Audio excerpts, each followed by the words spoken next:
Alright, ohayo gozaimasu. 226 days in Japan. Pasok na naman mga mandirigma. Okay, maulan. Tapos na ang taglamig.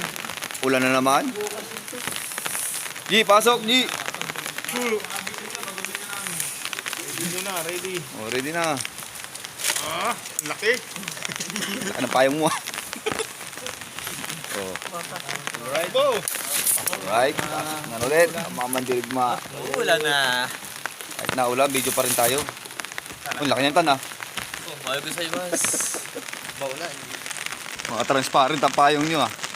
Yung sana dadalhin ko yung sa Workman na binili ko. Ang liit. Yun, ito tayo medyo malaki-laki. Oo nga eh. Tan, dito ka tan, ikaw mag-ano. Ikaw mag-off. Yan. Ba't si Dennis? Ayaw mo kay Dennis? Dalawa ang hawak ni Dennis eh. Ikaw ang isa lang hawak eh. Lakit ang payong ko. Kaya akong ano to eh. Hanggang sa kumitsyo ko to. Kaya akong... Ay, sige guys, bye-bye na. At kami papasok na. O, ingat sa lahat. Ah, Tan, i-sarado mo na ang ano. Shoutout sa mga tita at sa mga tito. Alright, bye-bye. Bye. Huwag di pa napatay, Tan. Huwag mo touchin. Huwag mo touchin yung squid. Alright. The first family. The first family of Family Mart. Konnichiwa, 226 days in Japan. Ito na, pauwi na. Si Mark ay galing sa Family Mart. The first family of Japan. Second Nasalubot family ba? is the Lawson family. Last family, 7-Eleven eh.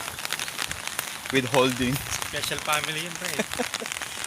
Special family. Sino sila? Alright. Benji tsaka si Jamie. Tan, andun. Shoutout ko. Andun na. Punta ng Family Mart din. Family Mart din. The first family. Nag-withdraw daw sila eh. May kaltas na yun. Doon ako nag-withdraw sa Tichumi. Walang pila doon. Ang nag-withdraw doon, ako tsaka si Regan na naman nag-withdraw doon. Tayo lang kasi nang talaga doon eh. Tayo lang na-withdraw doon. Kaya nga, kung Hindi naman namin nadadaanan yun. hindi nyo nadadaan. Ay, sige na guys. Sadyain ko rin naman eh. Babay na muna at tayo pauwi na. Siyempre, Bye-bye. ginagawa natin pre. Text mo eh no. Ginagawa natin no. Yung puti, yung puti. Crown. Ay, sige, babay. Ay, ikaw na rin ulit magpataingatan. Pakita mo muna yan. Bears mo muna yung stock ka na yan. No? Mga laruan lang dito yan eh. Meron kami yan, laruan nga lang. Nakabuksan ko sa Sabado yung RC. Sige na. Babay ko na. Ay, malapit na sa dorm. Ayaw mo talagang patay na. Ay! Bye-bye.